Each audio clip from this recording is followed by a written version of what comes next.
Well, hello, my dragon family. Happy Tuesday.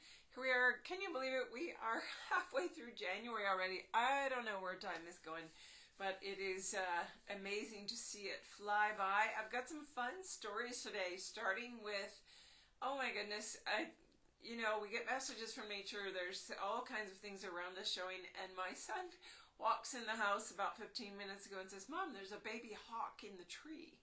So going out front, I have about an 80 plus foot sequoia in my front yard. One of the most beautiful trees. It was part of what made me look at the property and fall in love with it 3 years ago when I bought this place. And his name is Rogario, incredible being. Love to connect with him. And so we go out to look at this hawk and verify, is that actually what it is? And indeed, there is a young hawk screeching constantly in my tree. And I'm like, I'm having a hard time seeing it. And Benny says, well, I'm not sure. Maybe it's not a hawk because do you see right there? That's an owl.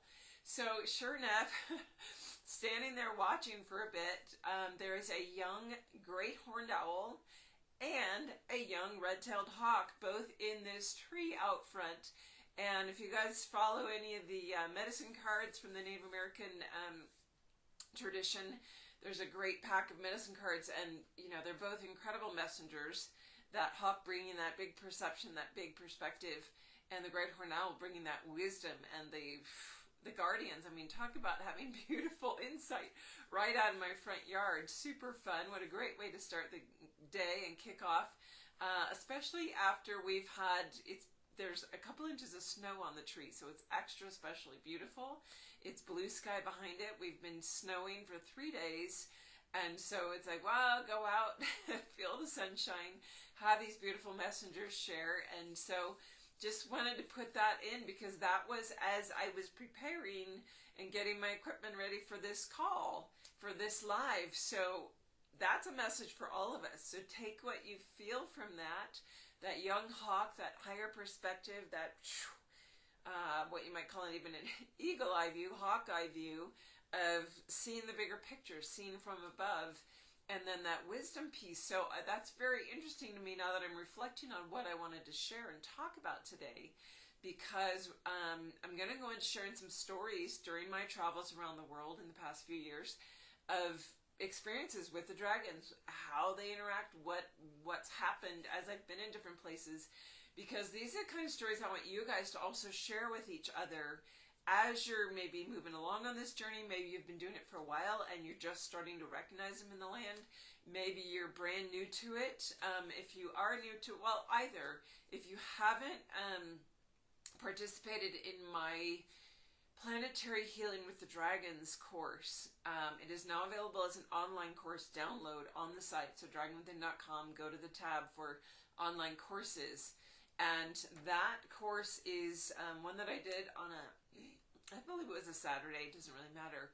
But it's several hours and it goes very in depth going through how do we recognize them, and a long slideshow talking about this is what it looks like, this is where you see them in the rocks, can you see these here in the mountain range, can you see these here in the trees, to give you that idea, because once that perspective shifts, you can start seeing them on your own a lot easier and feeling that, because sometimes you see them first and then you feel the rush of energy, and other times you feel the rush of energy in a space and oh my goodness, there's something going on here, what is around? So I'm going to share some stories from that. As I promised last week, we had some great discussions in the last 2 weeks.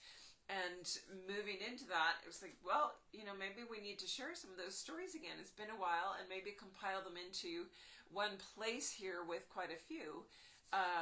Just so that you start recognizing what the energy is around you, what you're feeling building, and looking for it. Another thing I want to share, since we've had these snowy days, on my nights and weekends, if you guys recall, I believe it was in this group a couple weeks ago, somebody posted this darling shawl, dragon shawl, that's a crochet pattern. Well, can you see what I've got around me? I finished it this weekend. Love this guy. Look at this fun face. I chose the colors, the water earth theme. They've got the green, the purple, the blues. and just finished it. So I was excited to share it because it inspired me seeing that pattern and realizing, it's been probably 30, maybe 35 years since I've done any crochet whatsoever, and I was able to go on and get the pattern. And you know what's so great about YouTube now? You can go on and learn how to do anything. So I did a couple short videos on each kind of stitch that I needed to use, and then just some practice, and I was there. So wanted to share it, had to show it off because I just love it. Super fun dragon now to wear to the theater with me. This is actually what I'm going to wear next Sunday night to the theater when we go with my son. We love to do musicals, so I wanted to share that. Anyway, yeah, it's a big share day. We're sharing all kinds of stuff. So let's dive into, where do I want to start? I feel like starting with South Africa. Because there were so many. I literally started experiencing it when I did the South Africa trip. It has been 3.5 years already. That amazes me. And going into Egypt first, all kinds of activations through the temples, setting up the energy dynamic up there, and then heading down to South Africa. So the reason of the trip was because we were going to have an alignment to activate the female black dragon that sits in the tectonic plates underneath that whole continent of Africa. And if you were to look at a map of Africa and imagine a dragon laying upside down with the crown of her head right along the coastline between, say, Cape Town and actually the town of Georgia, Nyasa is where I ended up, where the center point of her crown chakra is. But you can see going up through Namibia and looks like 2 or 3 countries up there, you'll see her chin line draw around and her wing go out towards Madagascar and her tail loop around the Mediterranean. And very interestingly, her birth canal, her womb space, Hara space, power center, lands down by the pyramids in that plateau of Giza. And the actual power center is in Philae, in the Isis temple, where there's so much profound energy. And some of you that have been over there, you're going to recognize those trigger points, power points, experiences you may have had there or will have if you ever get there. I highly recommend it. I've been twice. Absolutely profound and shifting, and so much memory trigger, because most of us have incarnations there, at least one, if not multiple. And so triggering and activating all that within your body framework into your cellular DNA and your crystalline DNA is part of why that part of the world draws, by different parts of the world draw you. So knowing that we were trying to line that up and activate, there were a group, several of my dragon hearts in the King's Chamber, inside the King's Chamber in the Great Pyramid. At the same time, we aligned it time-wise, that I was down at the crown chakra, at the point of her crown opening, to activate and pull the energy in from into the crown and all the way down, which I now know is the Nilotic Meridian. Wasn't aware of that and Linda Tucker's work before that, but now realizing like that's so perfectly aligned with her spine and where it runs along that continent. And a lot has shifted since then. So seeing the validation and the confirmation of the work we did with her, but flying in. So this is where I got really excited, because I had a lot of dragons show up in Egypt, particularly around the Valley of the Kings as we went there to visit all the tombs, had very profound experiences in multiple places. But the dragons that started showing up in the sky near the end of the Egypt stuff, as energies were starting to align, for me to pop down to South Africa was incredible. And as I landed from my flight between Johannesburg and Cape Town, it was probably the most incredible number of dragons around me at any given moment of my entire experience in this body, in this awakening. And what I noticed was during the flight, the closer I got to Cape Town, the more I started feeling accompanying the plane around us, flying in the clouds, and I could look out the window and feel all these juvenile dragons and big dragons there. It was hundreds. It was literally hundreds escorting or accompanying me to land into Cape Town, landed on the tarmac, looked out the window, and there's this massive dragon that sits in the peninsula that has Table Mountain on its back, which is another sacred site. A lot of energy there, and that's a guardian. I felt him calling out to me, please come see me, please come see me. So I did at the very end of my trip, had an amazing moment of awareness that he wanted me to awaken his mom, who he could see across the water. She was on a peninsula across the water quite a ways, and she was sunk down a lot more because she'd been asleep for so long, and he wanted her to be awakened. So we got to do that on the very last day of my trip, and I was only in South Africa like 7 days, full of talk groups, a workshop, and the activation. It was really an incredible time. So that was my greeting. That was my hello from South Africa. Welcome. The dragons have been waiting for you. So as I worked down the coastline, this was the first thing that Google Maps is one of the greatest, or Google Earth, excuse me, is one of the greatest tools for starting to recognize dragons in the land. And I highly recommend using it whenever you can, especially if you're traveling somewhere. Start looking ahead. Pull it in on that Hawkeye perspective from above, using your own call of wisdom to see the layout of the land. As I've done that in different places around Montreal when I did the activation there, going into Tibet, it's incredible what you can find with the overview, looking from above in that bird's eye perspective that you can't get from any other maps. I mean, that tool coming out in the last decade is so incredibly useful. It's probably been around longer than that, but that's when I've started to use it. So honing in on that area, knowing, all right, here's her crown chakra. Where exactly do I go? This whole coastline, I've got to narrow in and feel and find it. And I had contacts in South Africa, one who does a lot of dowsing and pendulum and energy work with grid lines to sort things out. And he had volunteered to help me pin down to do some work in the area with his maps. And I had someone, as I'm looking, I had seen the town of George, and I thought, isn't that interesting? The town of George is right here where I'm looking at this crown, at this, I just honed in on where I thought the center of her crown was, and there's this indent, there's this dip, this perfect bay. And someone said, well, if you're looking around at that area, you need to look at the energy of Knysna, which is spelled K-N-Y-S-N-A, Knysna. And it's on the other side, maybe an hour's drive. And so I zoomed in on Google Earth into Knysna, and there is perfect water dragon in the river there. And I went, oh, okay, we're on track. The dragons are speaking. They're showing me, yep, here's your point. Land, come in here and look between here and there. So we were able to narrow it down, and I gave him, I said, George and Knysna, we're on that garden coastline. We're in there. And so he, on his own, had been doing some stuff. And came back to me and said, I think you need to look at this area called Svartley.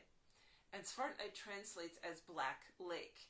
And I just started laughing because he had no idea that I was awakening the black dragon, the black female dragon. But he was called most energetically to this spot on his maps.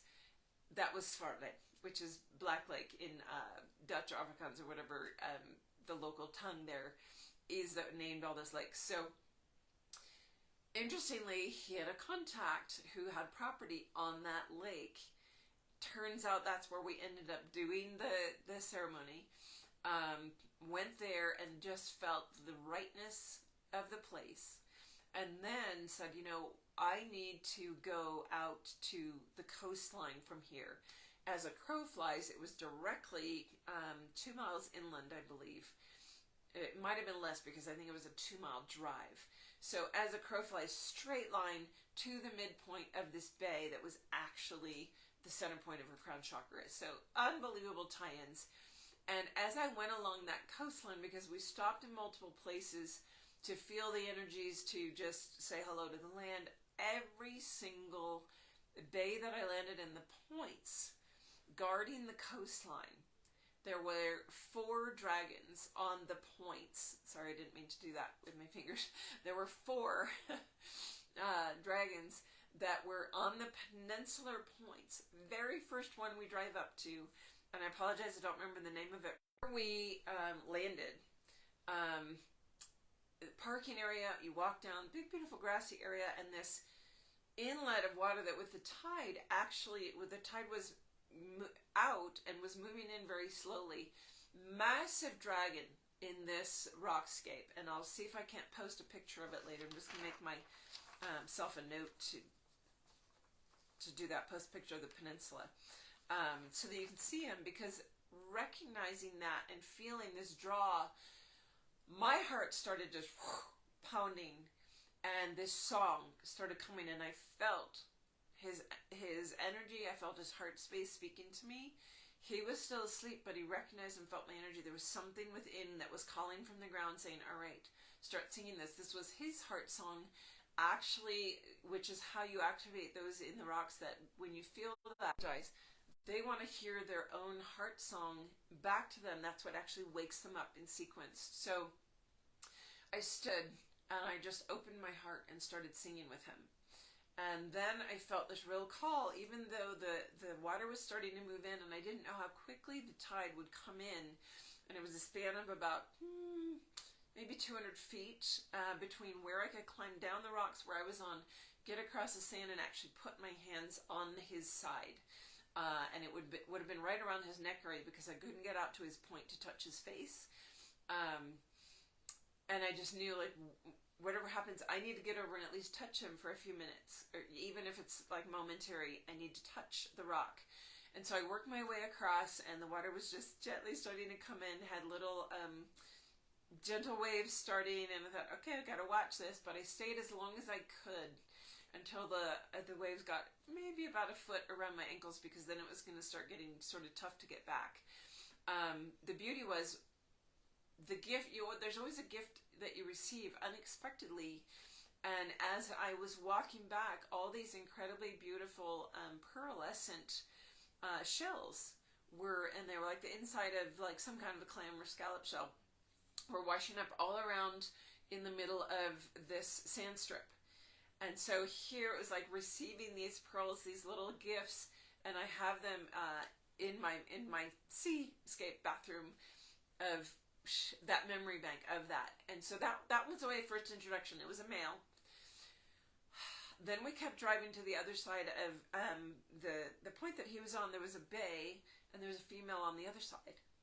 And what I found across these bays, there was a male and a female and a male and a female, and they were guarding the several bays across the full crown, including the center point.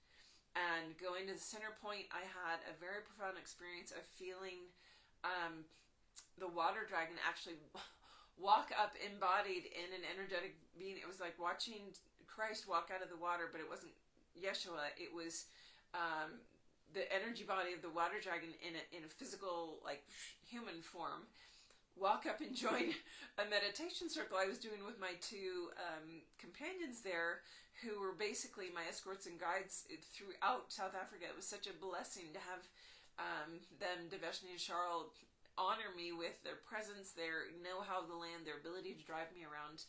And so we were standing holding space, and here I felt this being walk out of the water, and I knew it was the male water dragon, and join and be the fourth in that space. And it was like activating, because that was right after seeing the land for the first time, and it was before going back the next morning to do the activation itself. So I'm realizing now it was like setting up the diamond point grid for the energies to enter for the activation next morning at sunrise. It was absolutely incredible.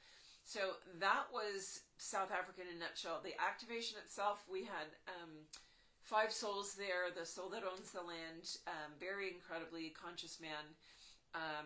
One of my dragon hearts now, who's gone through my program after the fact, but she felt called to join, as well as myself and Charles and Deveshni. So what a powerhouse. We had these 5 beings just holding space and feeling this energy pouring through, connecting to those that were in the king's chamber at the pyramid at that same time. So that was a very powerful, one of the most powerful, and why I wanted to start with it, and unexpected things to have the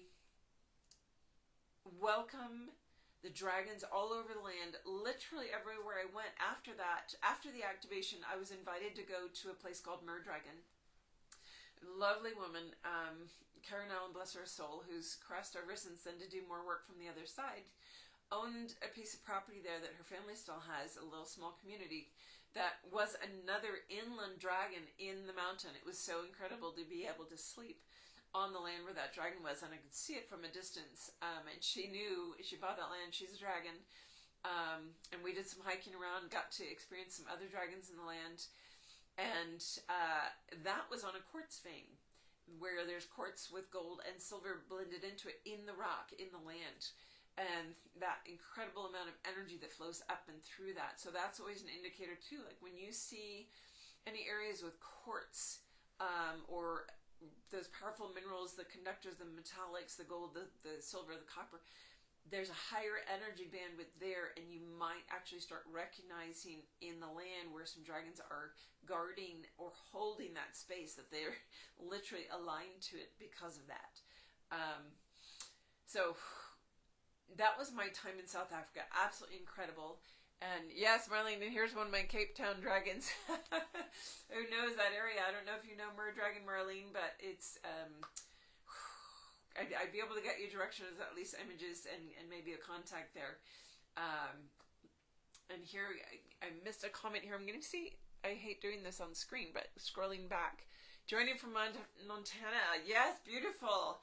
Now, Montana is one that is on my list to get to because of those mountain areas, Londa, that are, they're not petroglyphs, they're, there's some very specific rock formations up in Montana, megaliths, and the dragon energy in those that I see from the photos is incredible. Yeah, well, I will connect with you when I'm ready to come up there. I'm definitely going to connect with you, because I think that would be an amazing thing to do as a group, to get some people together and go up and visit those and see what activation needs to happen. I know that I'm being called, well, obviously you've got the contacts, so I'm going to just make a note here to put you with my Montana notes for when I head up that direction, and knowing that that's travel around the world and activations of some of these bigger spots is definitely coming into my journey here again, in the not so distant future, starting up in the next year or so. So I know those are going to start happening, whether it involves workshops in that or just gatherings, pulling together, sharing, and activating things is really my intention and my goal. So we'll see if there still needs to be discussions or workshops, because there's newbies amongst that need to have other pieces activated. Absolutely. You know, it's reminding me that I had a vision before I started this group, before the alignment came of what this Facebook group for the Love of Dragons was supposed to be. I had a vision of doing these activations where, like, in like a concert arena stadium, where 10,000 people were gathering at a time and doing an activation energetically where they all got cracked open to that heart essence energy of the dragons simultaneously, doing a meditation live on stage with all those that gathered there who love dragons, who wanted to be part, and seeing, like, you know, sort of like a fair or a collective where people had their dragon artwork. And yeah, okay, I'll look up Dancing Spirit Ranch. I'll just write it down real quick. Having, you know, even people having t-shirts or dragon lemonades, or their beautiful artwork, the dragon skulls, whatever would be there that people would love to take home with them as souvenirs.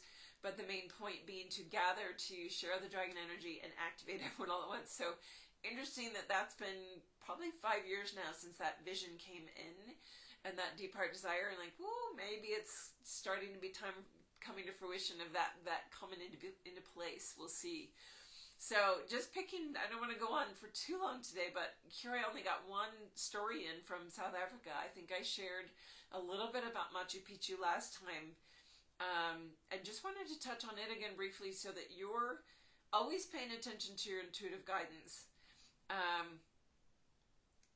Beautiful. So, oh my word, Marlene says from Cape Town, I'm busy setting up a similar series of events like this. So maybe they'll be aligned.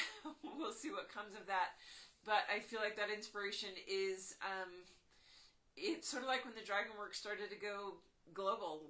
You know, when I started doing this full time 4.5 years ago, it was because it was time. Even though the book came out in 2007, the energies were building very gently and organically, waiting for the time that humanity is actually ready to receive everything that dragons have to give. And so this is now going to get to be a much bigger embracing of all those that maybe aren't even aware there's a deep spiritual path for them yet. It's pretty exciting. But that, going back to Machu Picchu just very, very briefly, I wanted to share how it aligned because I had it on my radar for about 15 years. And I'm sharing this story. There's something coming through about those of you that have these things that have been sort of on your bucket list or in your vision. And I look at my clock and it's 11:33 as I share this. So pay attention. This is that ongoing breadcrumbs that are part of our journey, part of our life, where we have hits or insights, and maybe a dozen years goes by and we think, well, maybe that's not supposed to be because it's so far in the past, that moment has passed. It's like, no, it's still circling around. It's waiting for the right time. And if you're still feeling that call, I just knew. I was like, yeah, Machu Picchu, I'm going to get there someday. It's on my radar. Really did not expect to be going when I had, let's see, I think Keegan was 2, maybe 3. So it was 5 years ago, 5 to 6 years ago, and he, maybe he was just a tad older. See, all the years flow together for me now, so I'm even phasing back to like, when was Machu Picchu? I feel like it was 2018, so he was 4. And so a 4-year-old and a 9-year-old wasn't what I envisioned for my trip to Machu Picchu. I thought it would be well before kids or when they're much older, and yet about 15 years was on my radar. And all of a sudden, it was January of that year, and my guides came in, and I don't know if it was in a meditation or through just a dream. I don't remember how it came in, but I woke, or I just one day had this clarity of, oh my God, I need to go, and I need to go now. You need to be there. It was like very intense that you have to be there before June 30th. Okay. So things got aligned with someone who was taking a group there. They had kids. The kids were allowed to come to do the rest of Peru, but they weren't doing Machu Picchu. So that, well, need to go a few days early, get up there on my own, which worked out perfectly because we were able to go to Cusco, land, take the train up there, see that beautiful valley that is the train ride up to Machu Picchu, and stay there a couple of nights. But what I found out later, the reason, the impetus. So when you get these, what I'm trying to say is heed that inner voice that says, don't wait, do it now. Don't wait, do it now. Doesn't matter what the expenses are, what everything else, that part will come together. But if you're getting that deep heart call of, oh my God, I need to do this and I need to do it now, and there's no ego in it whatsoever, because I wasn't going to go and be doing anything there with teaching or leading a group or anything like that. It was, you need to go now, and you need to just have space there. Okay. So aligned it, got to go before the group. So it was like June 11th, 12th. I think I was there on the 14th for full moon. So I aligned with the moon, got there second week of June, and find out when I'm there later in the trip, someone who is local, obviously in Peru, and knows a lot about stuff. They were talking about how the regulations for Machu Picchu were changing July 1st. Literally, I had 2 weeks to spare before all the regulations were changing, that then instead of being able to wander where I wanted to, you were supposed to follow a flow of direction traffic, but you really could go and take the whole afternoon or the whole day and go wherever you wanted to. After July 1st, everything became, the tickets are only good for a 3-hour stint in the morning or a 3-hour stint in the afternoon, maybe 4 hours. But you had a specific either morning or afternoon. You had to be with a tour guide. You had to follow the direction and keep going. So it totally changed the dynamic of how I would have experienced Machu Picchu if I had waited, if I had not heeded that voice. And by doing that, that's what allowed me to go around the whole area, feel where my heart was being called, and then at the end of it, take the time to sit where I knew was calling me and have a meditation there. And that's when I felt the portal open up. That was the gateway to this huge rookery of dragons that is inside that mountain. So that gateway, like, they live there. It's now like open, free to go, come and go as they pleased. But it was not open prior to that. What an amazing thing to be led and guided by that inner voice. But you have to heed it, because we can get a lot of insight, especially from our dragon guides, that we don't necessarily act on. We don't take that step of faith and go, all right, I'm hearing it. This is what I need to do. That's how this group started. I was working with a coach who was like, you got to do a Facebook group and this and that. And I had one initially that I was sharing in every week, and I knew it was just all about practice. It was called Blasts, Breakthroughs. I can't remember now. It was about blasting through breakthroughs, something like that. And it was really about going deep into those pieces that lead to our breakthroughs on our journey, on our spiritual path. But it wasn't about the dragons. It was literally just me sharing spiritual journey stuff. Still had to work through my piece of going big dragon in front of everybody and have the shackles piece that I've shared about before, break free, break open. So once that did, what I found very interesting, it was about 6 months later, I had 6 months of practice under my belt of doing these lives, how to operate in a Facebook group and modify and manage it and everything. And the day before Thanksgiving, woke up and everything in my body said, this is the group. You need to create it right now. It's called For the Love of Dragons. And I got it up and going that day. And that has led to all of this, where we can go back now and have over 100 and some videos compiled and shared of questions, of topics, of shares like this that has been building the energy of our dragon family all this time. And that for as those that come now and are just waking up and just sensing the dragons in it and needing a place to go, how beautiful that they have that resource that can be archived and searched on the YouTube channel to actually go through and find topics that they're struggling with, find that energy, and then be able to post into this group to share. So everything leads us on that path, and the dragons for me have been my first and foremost guides. Looking back, realizing they've been there since my awakening when I was 36, and I'm 56 now. They've been there longer than that, but once I was ready to say yes, they didn't even come in full force as like, dragon, here I am. They came in as Metatron. The crystal dragon came to me first. He's part of my lineage. I didn't know that at the time.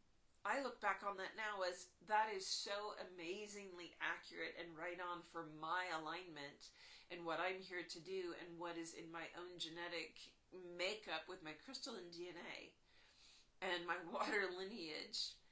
So, wow, a lot more makes sense to me in hindsight. That's that owl speaking that came in this morning of here's where you get the wisdom and the insight, and pulling that forward to now of every step is about practice. I try and keep focusing on that framework of perspective for my sons, because they get frustrated with things they want to be able to do. One of them really wants to do it perfectly the first time, and it's like, no, nothing is about perfection the first time. Everything is about practice. So if you're feeling called to do live videos, or you're feeling called to do artwork, or you're feeling called to do crochet and create some kind of dragon piece that you could share with the world, it doesn't have to be perfect the first time. And as you keep doing it, you get that practice, and that's what unfolds. And so practice in recognizing where the dragons are in the land. That's why I really recommend the Planetary Healing with the Dragons online course, because of all the slides and the pictures in there and the discussion of like, well, how do you see that? What do you recognize there? What do you do with that information then? How do you help heal Gaia and activate those, which is part of her healing process, to wake up all those dragons. I will just touch on some of that going in. They will come out wherever you least expect it.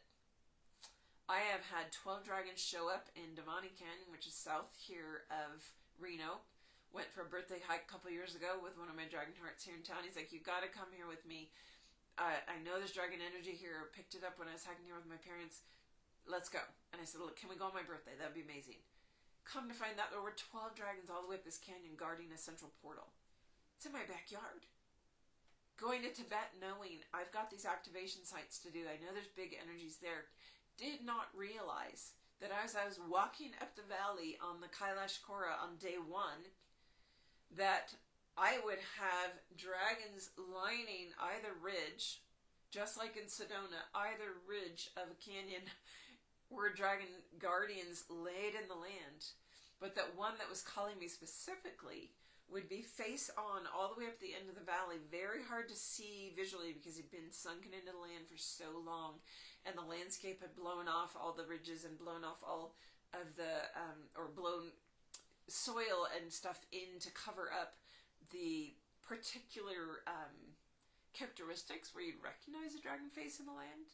But I could feel the energy, and it was calling out to me. It was one of my old masters. It was one of my old trainers from another incarnational aspect, because I've had multiple in the Tibetan and Nepalese in the Himalayas, where I've been monk, where I've been walking those regions and studying with masters in those regions. And he was one of my masters, and he was in dragon form. And I wasn't even conscious of any of this stuff until I'm walking along, and I feel this heart pull calling me towards the end of the canyon, all the way up. And I look up, and there's this, just looked like a weird triangular mound in front of me, but then I could start recognizing it was point face on, dragon face looking at me just like this, like your nostrils sort of sunken into the land. And all of the memories started coming back of working with that master and what he had been trying to show me, and he'd been waiting for me to come back to that land in this body, in this time at the end of the cycle, where I'm recapturing all these pieces of myself and activating and awakening it. And reconnect with that. He helped me reconnect to that. That was a specific completion point of the work I was doing there, activating the 4 points around Kailash, that then set up the double Vajra of activation into the central core. That's really what it was about. There were 4 specific corner points that I was shown and led to, where there were markers on the trail, like not very evident in the landscape until you saw like where the dragon was in the landscape, and there's the heart, and it lines right directly with where I felt and knew I had to go. And that, when I finished that Kailash Kora and I walked out on day 3 and everything was complete, 2 dragon guardians on either side of the trail, I've shared this story before too, felt that. But what I felt in me was a completion. I felt simultaneously a lifting off my shoulders, as if I had this huge weight of responsibility on my shoulders for eons that I didn't even know was there until it was gone. How often do we walk through our life, our journey right now, with stuff on our shoulders that we've grown so accustomed to the weight of it that we don't even realize it's there until someone lifts it off. And then you go, oh my God, I didn't even know I had that. I didn't even know I was carrying that. And this weight lifted off, and at the same time, this knowing that what had been laid in my, I'm going to call it chain of responsibility, even though it feels very heavy, literally like a chain of responsibility around me, like a yoke of some kind, that was my due diligence. It was my dharmic karma to come back and complete that in body, to touch on those places physically with my feet on the ground. And there are places like that around the world that you may feel really called to, and you won't understand why until you get there. And maybe the dragons are activating, or maybe you're merfolk and you're going to realize that there's something calling you from underneath.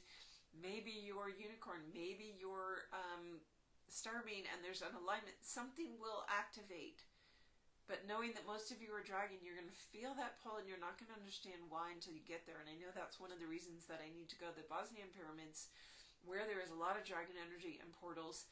That's one of the first stops on my activations globally. I know that that's been calling me for some time, as is, I believe, Namibia and some other pieces down around the Southern African continent again. So, really excited to share these, even though, I mean, I have a list here of others around Sedona. There's 2-headed dragon that I met finally on the shores of Lake Tahoe. My original merge in Kona. Other aspects around different places around the islands that I've experienced dragons. The Montreal activation, Mont-Royal, the 5 points around the heart chakra of that female air dragon on the eastern seaboard of North America, just like the black dragon. She sits with her head down into the southern part of the United States and goes all the way up through, past the, New Brunswick and Newfoundland, and up into the northern bits of Canada. If you look at the maps there, you'll probably find that female air dragon. Her heart chakra is in Montreal, and that was an unexpected activation when I knew I was being called there to do a workshop. Lo and behold, discovered I needed to stay and do 5 separate points that create a perfect pentagon around her when I used Google Earth and started seeing the layout, and I went, oh my god, this is a perfect pentagon. Almost exactly to the distance perfect pentagon of the 5 points that I was called to do. And the dragon energy in each of those, a lot of them were on lakefronts. Definite water activation. Heart chakra, emotional body is always going to have water. And the water dragons were present in each of those, and it was just an amazing, astounding unfolding. And then to have someone share with me about Lac Saint-Hilaire, Lake Saint Hilary, it just sounds so much better in French. Someone oddly mentioned, hey, did you know there's a crystal growing they've been studying from the university underneath that lake bed? There's crystal bed growing up from the bottom of that lake. And I thought, I feel like I need to go there. So I went, and sure enough, there's a dragon guardian on the shore. It was one of the coolest ones I've ever seen. Came through the trees, made the trees more vibrant green around it to very much outline his head as he was like, there's a dragon showing up here. I gotta go check it out, see who they are, and meet them. So things like that all around the globe. I have a list here of things that I could run on for hours and share, but I know that we're not going to do that. We've been on for probably 45 minutes, maybe 44 right now. So I'm going to call it for today, but love sharing. And the key in sharing isn't so much to have you have these bedtime stories or wake-up stories, actually. Let's call them wake-up stories, good morning stories. Because they're meant to help you recognize where you're being led and guided by breadcrumbs intuitively. Are you listening and taking that step of faith and trust to dive in regardless of what's going to be perceived as it's too expensive, I don't have the time off right now, all of those things. A message in January, you need to get to Machu Picchu and you need to go now. And you need to take 2 kids along with you. Okay, going to make that happen. And sure enough, it did. Everything that I look back on, everything that's happened, it's all somehow miraculously got paid for. I'm so glad you enjoyed it, Marlene. Absolutely. And this is like part of what your journey is unfolding to others as well. That's why I'm just so wanting to encourage you. Listen into that inner voice. Listen and take that step of faith, that step of trust. And then be ready when you land there. It's funny because you can't expect the magic because that almost blocks it, but you just open your heart to it and you'll be astounded by what unfolds in front of you every step of the way. Same thing happened when I had a group in Sedona, and we ended up having 5 points to activate. For the first actual activation that ever happened was there with my first group of Dragon Hearts, and it was so spontaneous and unexpected. I had no idea that our retreat would turn into that. So, all right, I will look for your email. All right, everybody, have a beautiful, beautiful week. We will see you next Tuesday. And if anybody's wanting to know where to get this, post a comment. I will send you a link to the Etsy, or just search on Etsy for Dragon Shawl. It's rabbit something or other, darling rabbit name of some gals that have the patterns that you just go in, you pay, and you download the pattern, and then you've got it. Because I gotta say, I'm loving this. It's actually very warm. It's keeping me cozy. And look how fun this is. I didn't even realize the pattern had horns on it till I was reading the instructions of how to make them. And just really fell in love with it. And I'm gonna make a rainbow one next. So, have a great week, everybody. Yes, the scales. This is really incredible how they made the kind of stitch you do creates the scales.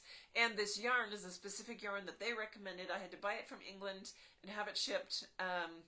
But it actually really wasn't that much. I think I paid $50 and have enough for 2 shawls. Because the yarn itself is only 3 skeins, and it's like 6 pounds or $6 a skein, something like that. But isn't that fun? They literally look like scales, but it's a very colored, so you don't even have to change the thread. It just naturally starts changing the color.